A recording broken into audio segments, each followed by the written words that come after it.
Opportunity to share with you some things, and I got Father's Day, and I thought that's great because I think it's very important for fathers. We've lived in a culture for years that has sort of undone fathers.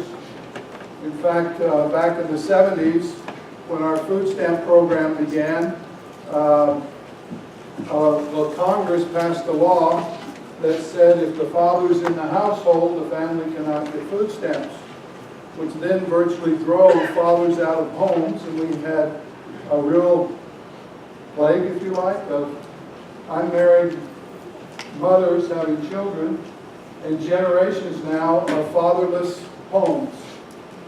And it's interesting that when you look at the fatherless homes, 90% of the people or above that are in prison or who are in gangs and doing drugs come from fatherless homes.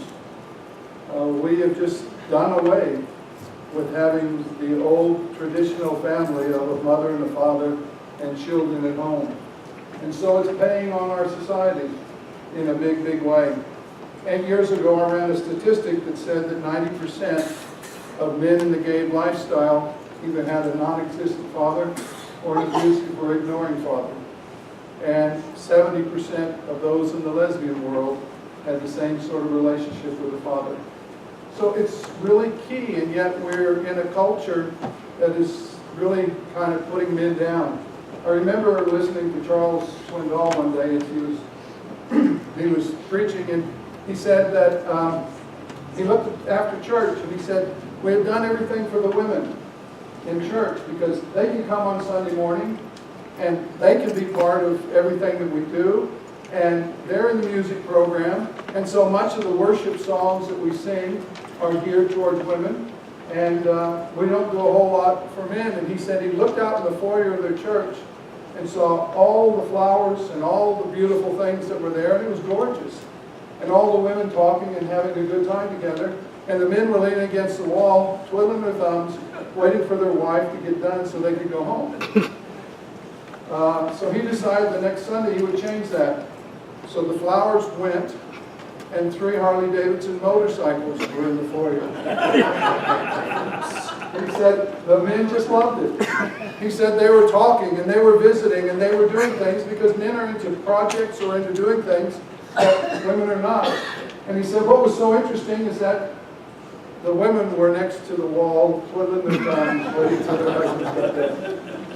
What we've got to do is look in the world and see that each of us has a place. And although what I'm going to talk about today is dealing with about fathers, it's going to deal with ladies as well. Because some of the things we're going to look about is for all of us.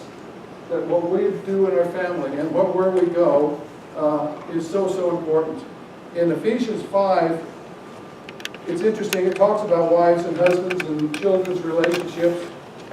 And most people start at verse 22 where it says, wives, be subject to your husbands as to the Lord. Well, we need to go back a couple of verses before that.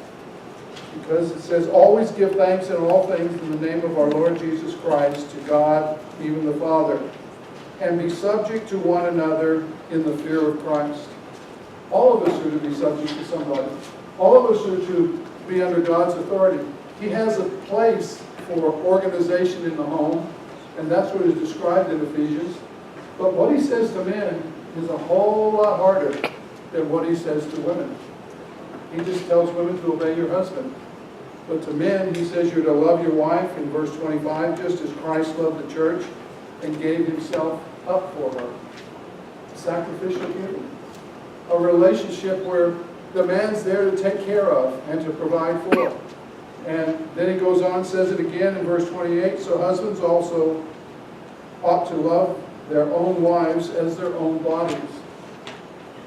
You know, in our self-centered world, it's not around a whole lot that we give of ourselves. It's always, what can I get out of it? And yet his description is that we're to be servants. We're to give, we're to look after and take care of. Verse 33, he finishes that chapter saying, nevertheless, let each individual among you also love his own wife, even as himself, and let the wife see to it that she respect her husband. Really interesting is that women will appreciate if we love and care for them. What men appreciate is respect. Not being put down, being thanked for what they do. And so as we do these together, we build up each other. And then he talks about the children in verse 4 of chapter 6. He said, "And fathers, do not provoke your children to anger, but bring them up in the discipline and instruction of the Lord." The word provoke to anger is also, don't exasperate them. Don't make them so frustrated that they don't know where to go. And I have known fathers who, it's my way or the highway, and they have no compassion, and they're doing whatever they can, and the kids just flee. Or they go into a shell and hide in their bedroom. It's really sad to go to a home where some kid's gotten in trouble, and you go to see the kid, and he's hiding under a table in the bedroom, where he's just scared. He's just afraid. And this is not what he's talking about. A marriage or a family is where husband and wife are working together, and where children are having a support and a strength together and are being loved and cared for. And that is what God has intended for it always to happen. It's interesting that children learn from a family how to do things physically. I mean, my dad would take me in the backyard and we built a shed. Now, we lived in El Paso. Can you imagine how smart this was? We built a shed for him to work in made out of corrugated iron. No air conditioning. And trying to drive nails through corrugated iron, if you don't drill it first, it bounces off and bounces off, and before you know it, you hit the wrong nail. And it's not very fun. But he taught me how to do things that were different. Just think of the children that are in a fatherless home. They haven't had opportunities like that. They don't know what it means to love someone and to look after and care for a lady. They don't know what it means to grow up and have a spiritual leading in their household. That's why God called the father to be the spiritual head of the family. And in our culture, as we put men down so much, often we don't do that because we're afraid. I might do the wrong thing. If I pray out loud, I might not say it the way those good people who know how to pray do it. Hey, prayer is talking to God however you feel. Did you notice that when Peter was out on the water and walking on the water, he didn't stop and cross himself first, and he didn't get on his knees before he said to Jesus, "Help me"? He's going under. "Lord, save me." I mean, that's talking to God. That's teaching our children how to do it. I told some of you years ago I was changing a clutch on my car, and I had it on my chest, and I kept pushing it up and trying to put it in where the shaft would go into the clutch slot, and it never went. 45 minutes. I am stretched. My arms are killing me. And finally, I said, "Lord, would you help me?" And I picked it up and clunk. And I thought, what a dummy. 45 minutes, and I didn't pray. But if people don't have someone in their house to teach them, how do they know how to pray? How do they know about God? What's going on? Where do they get emotional stability? How do they watch a man as he's angry not throw something across the kitchen or put his fist through the wall? But how do we learn those things? And as a Christian home, we're sharing this and the kids are watching. See, a baby when it's born, if you ever watched that robot movie, I forgot. Anyway, and he's learning about humans, and he's taking everything in from the TV, and he says, input. Babies are just input. What's that? Yeah, I don't know which one, but anyway, they're just learning. And so as we live our lives in a family, children are learning how to do things. They're getting an idea of what it's like, but it takes us to do the right thing. Since there are so many fatherless children out there, how do we help? We'll talk about that in a minute. We were coming back from Phoenix recently, and we pulled in a truck stop, and they had a bunch of T-shirts. And one of them was for a 2-year-old or a 3-year-old, and I almost bought one for our grandson, but didn't. And it says, "Everything is better when Daddy's around." There's just something about identity, and that Daddy's there to care, and that Daddy's there and he loves me, and he's there to be there. And so we look at things and we realize that we're developing relationships with our children. They develop trust. because they know that they can trust us, that they're secure, and the household is there. That Dad's working and he's taking care of us. And even when Dad comes home, he's there. And sometimes we aren't there because we're so busy about ourselves. But we're building that relationship. And with our children, one thing that came up in the 80s was that you need to be your children's best friend. You know, you need to be your children's parent. You can be a great parent and love your children, but you're still the one setting the example. I remember talking to someone one day and they said to their 5-year-old, act your age. I said, they are. They've never been 5 before. They don't know how to live any better. You have. It's your job to teach them. It's your job to help them on the journey. Have you ever looked at eagles? Eagles build this nest up on a side of a cliff.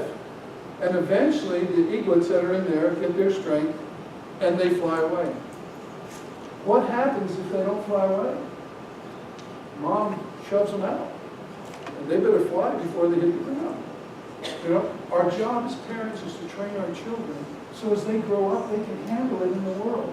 And they're able to go and do those things that everybody, and they know how to do it. It's tough when you have a child and they say, Dad, I don't want to leave home. We have a daughter that said, I'll never leave home. She's now in Central Asia, in a Muslim country, teaching people. So if you think of Lauren on Tuesday, pray for her. That's her long journey leaving out for 24 hours to go to Australia on her break. And of course, the way planes go, you never know. So pray for her on Tuesday, if you would. But we're supposed to support their interests. One of our daughters, I was a basketball player, and so I love basketball. And I played until my knees and ankles gave out. And I just loved it. And they started playing sports in school. And one of them came up and said, Dad, would you be offended if I don't play basketball? I said, no. You've got to develop your interests. You've got to be the person God made you to be. I can't live my life through my children. I'm there to promote and help them to be the next generation that's going to make a difference in the world. And go and do that. So that's what we're doing, is setting leadership as parents so that our children will be able to go on and make a big difference in the world. Sometimes we don't want them to go, but there's some things that you do in your family that make a difference. And I could tell you this story, but I've asked Leanne to come up, and would you come up and tell something that we did as a family that made an impact in her life? And sometimes I can tell you what we did, but her voice would be a whole lot better to hear what happened.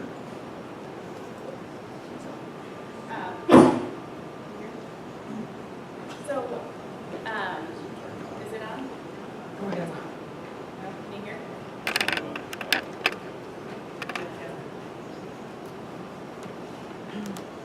Yeah, better? Okay. So Jen asked me to share this. When I was in college, I was involved with the University Christian Fellowship Ministry through the college campus, and the staff worker that was on staff there, we would meet together and get to know us and talk. And he had 3 young girls of his own at the time, and one time when we were talking, he asked, how is it that you are a pastor's kid and still walking with the Lord? And all growing up, I always heard, oh, you're a pastor's kid, you must be a little terror, or oh, you must be some, rebellious somebody, and we weren't. I never really understood that till later, but he asked, what is it that went on in your family? And through it, there's a number of things that played into that, I guess, but one of the main things that I remembered was that Dad used to take us on dates, and it was one-on-one time. He would, whether it's McDonald's or wherever it wasn't about something big and fancy and the newest, coolest thing to do with your kids, but it was about time. And I realized as I was thinking this week, it was time to carve out away from everyone else. I had 3 sisters, so there were 6 of us in the house. There's lots going on through activities and sports, and Dad's as a pastor here and there and everywhere. And it was intentional time to carve out to spend just with me or just with my sister or whoever it was. That gave opportunity for conversation if needed. It gave opportunity to not have other people around listening if there were questions I wanted to say, or talk about just whatever it was intentional time for me and for my sisters, and just the relationship that goes with that. And that was most of it, but even the thing will chime in since you mentioned it. The one that asked about basketball was me. I was much more into music, and kind of through high school got out of sports more into music. And you kind of think everyone else has done it. I'm the youngest. Everyone else has been into sports and played basketball, and I wanted to go do music. And I know my dad is not into classical music at all, but through high school, through college, I played in the band and made that a career. And despite not liking it, he took the time and would show up to concerts and come support me and do those things, though I know he was probably bored out of his mind with most of them. But just the time and interest in things that I was interested in, and taking the time to build a relationship.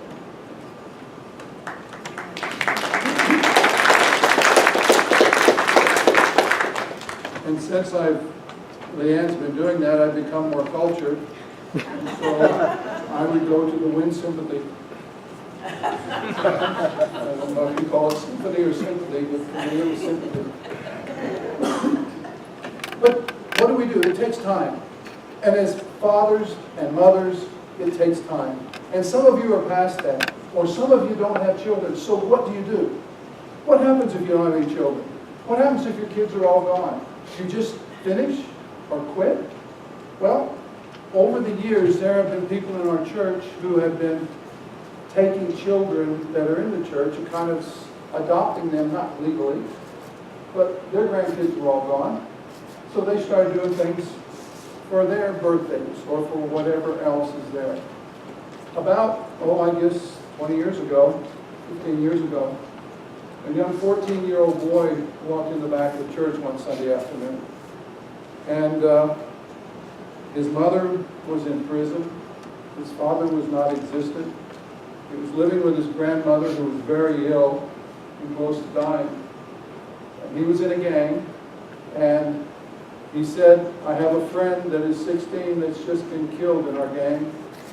And he said, I don't think I'll live past 16.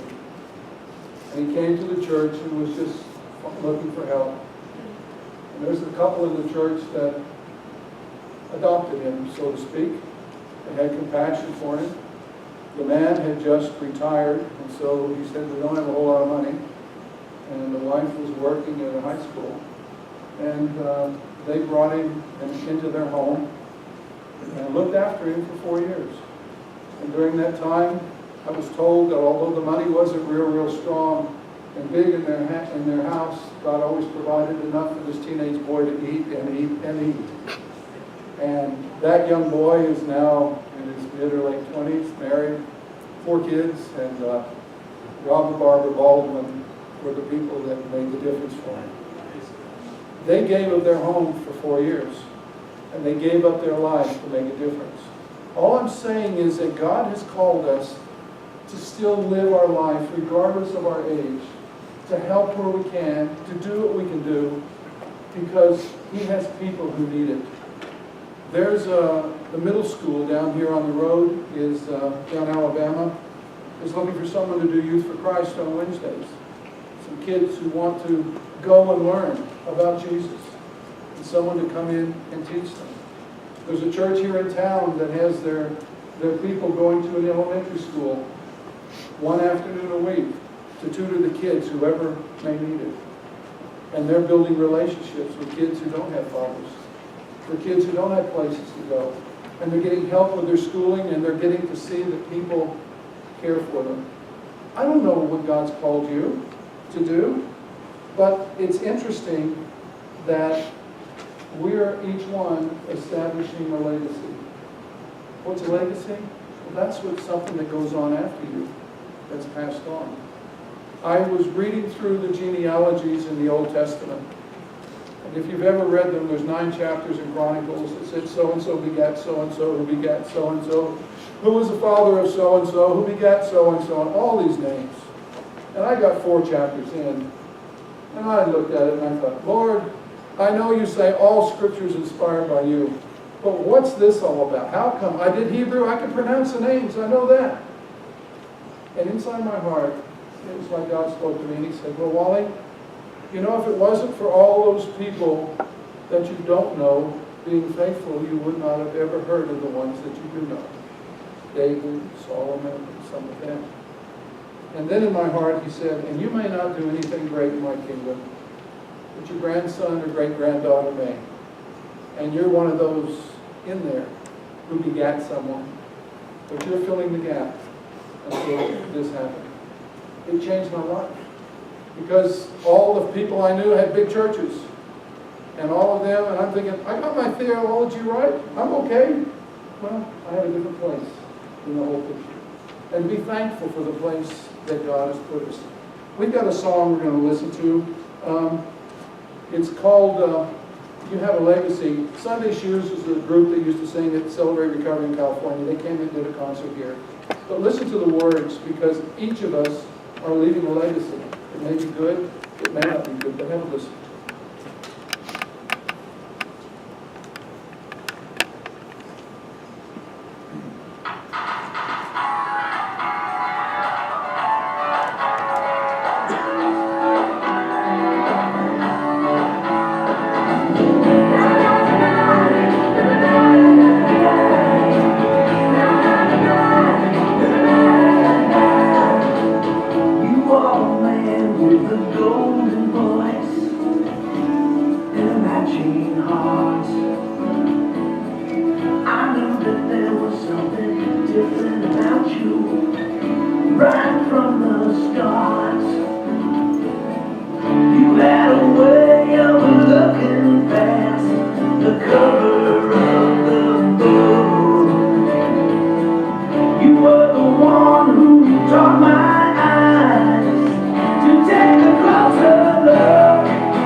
time, there are people who see it, and they're going to look at it and decide whether we were worth following, whether what we stood for made a difference, or whatever.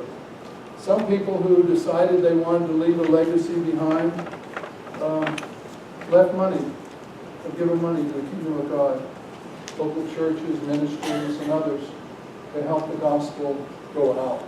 There's a plaque back there on the wall that I think is so encouraging for our church, is that we gave a bunch of money to Every Home for Christ. And there's 50,000 some odd people who came to Christ because of that money. Now that's developed into people around the world. And you never know what's going to follow us. You know, I even heard of a couple of people who said, I can never give any money to the kingdom, but I can pay for a small life insurance policy, and when I die, that money can go to the kingdom. There's others who have a spiritual legacy that's going to follow them on and on. Mike Woods is at Coronado Baptist Church here in town. Ever since I've known him, every 6 months he finds another person that he starts discipling. And he meets real early in the morning. They meet about 6 o'clock. And they go through different things, and their goal is to train someone else. And at one meeting where I was at, he introduced a guy that he discipled, who introduced a guy that he discipled, who introduced a guy that he discipled, who then introduced another guy that was being discipled now by that fourth person. It's passing on. It's taking it on so that the world, it's made a difference in where we're going. The missionaries are doing it all the time. They're giving of their life and investing it into cultures of people that don't know anything about Jesus. But they're there so that others can pass on the message. And our daughter's in a Muslim country, and the language they speak doesn't even have a future tense. Can you imagine living in a world where everything's right now, and the average lifespan's 34, and no one thinks about heaven, no one thinks about anything, because there's no future ahead. There are people, I listened to the radio the other day. Chuck Smith has gone to be with the Lord, but when he's still teaching. J. Vernon McGee's been gone over 20 years, and he's still teaching. And on the negative side, Margaret Sanger, her legacy is Planned Parenthood. And her goal when she built Planned Parenthood was to stop African American children being brought into the world. And so, and still to this day, close to half of the abortions or more in the country are in the poor areas of our country that are African American. Now that's a legacy that she has that I would not want to have. But each of us has a legacy. And what are we going to do with what is left? Well, we're going to finish by looking at just a segment from the movie Courageous. We showed it here this week, this last couple of weeks, and every month we have a movie on here. So when Mike talks about a movie night, this is the kind of thing that is there. Just a little bit at the end of the service dealing with fatherhood. Thanks, Tim.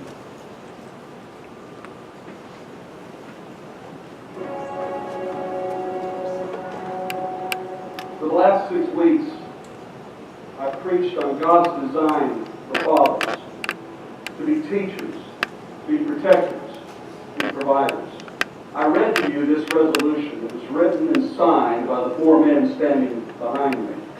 But instead of just talking about these men, I want to ask Adam Mitchell to come and speak to us.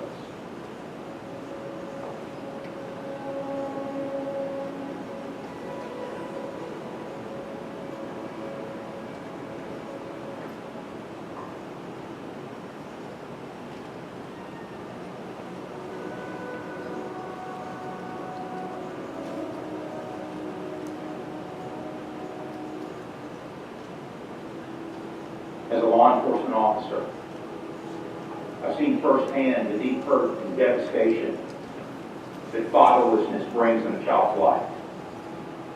Our prisons are full of men and women who have lived recklessly after being abandoned by their fathers, wounded by the men who should have loved them the most. Many of these children now follow the same pattern of irresponsibility that their fathers did. While so many mothers have sacrificed to help their children survive, they were never intended to carry the weight alone. We thank God for that. But research is proving that a child also desperately needs a daddy. There's no way around this fact. As you know, earlier this year, my family endured the tragic loss of our 9-year-old daughter, Emily. Her death forced me to realize that not only had I not taken advantage of the priceless time I had with her, but that I did not truly understand how crucial my role was as a father to her and our son Dylan. Since her passing, I've asked God to show me through His Word how to be the father that I need to be. I now believe that God desires for every father to courageously step up and do whatever it takes to be involved in the lives of his children. But more than just being there, providing for them, He's to walk with them through their young lives and be a visual representation of the character of God, their Father in heaven. The father should love his children and seek to win their hearts. He should protect them, discipline them, and teach them about God. He should model how to walk with integrity and treat others with respect. He should call out his children to become responsible men and women who live their lives for what matters in eternity. Some men will hear this and mock it or ignore it. But I tell you that as a father, you are accountable to God for the position of influence He has given you. You can't fall asleep at the wheel, only to wake up one day and realize that your job or your hobbies have no eternal value, but the souls of your children do. Some men will hear this and agree with it, but have no resolve to live it out. Instead, they will live for themselves and waste the opportunity to leave a godly legacy for the next generation. But there are some men who, regardless of the mistakes we've made in the past, regardless of what our fathers did not do for us, will give the strength of our arms and the rest of our days to loving God with all that we are, and to teach our children to do the same. And whenever possible, to love and mentor others who have no father in their lives, but who desperately need help and direction. We are inviting any man whose heart is willing and courageous to join us in this resolution. In my home, the decision has already been made. You don't have to ask who will guide my family, because by God's grace, I will. You don't have to ask who will teach my son to follow Christ, because I will. Who will accept the responsibility of providing and protecting my family? I will. Who will ask God to break the chain of destructive patterns in my family's history? I will. Who will pray for and bless my children to boldly pursue whatever God calls them to do? I am their father. I will. I accept this responsibility, and it is my privilege to embrace it. I want the favor of God and His blessing on my home. Any good man does. So where are you, men of courage? Or are you fathers who fear the Lord? It's time to rise up and answer the call that God has given to you. And to say, I will. I will. I will.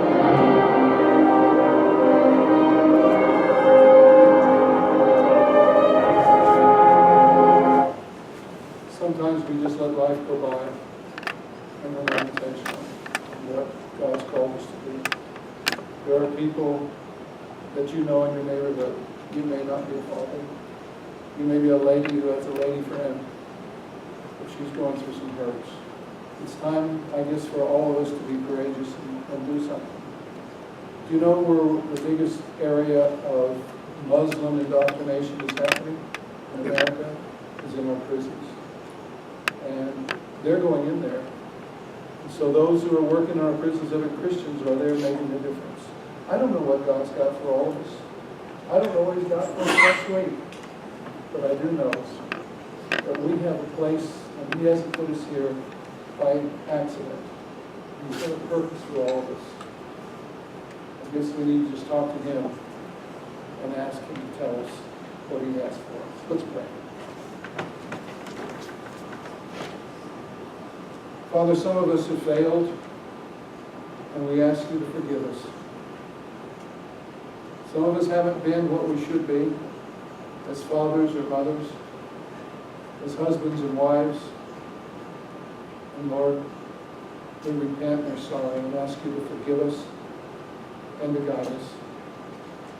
Sometimes we're just so judgmental on everyone else that we sometimes forget to put our arms around someone and help them on the journey.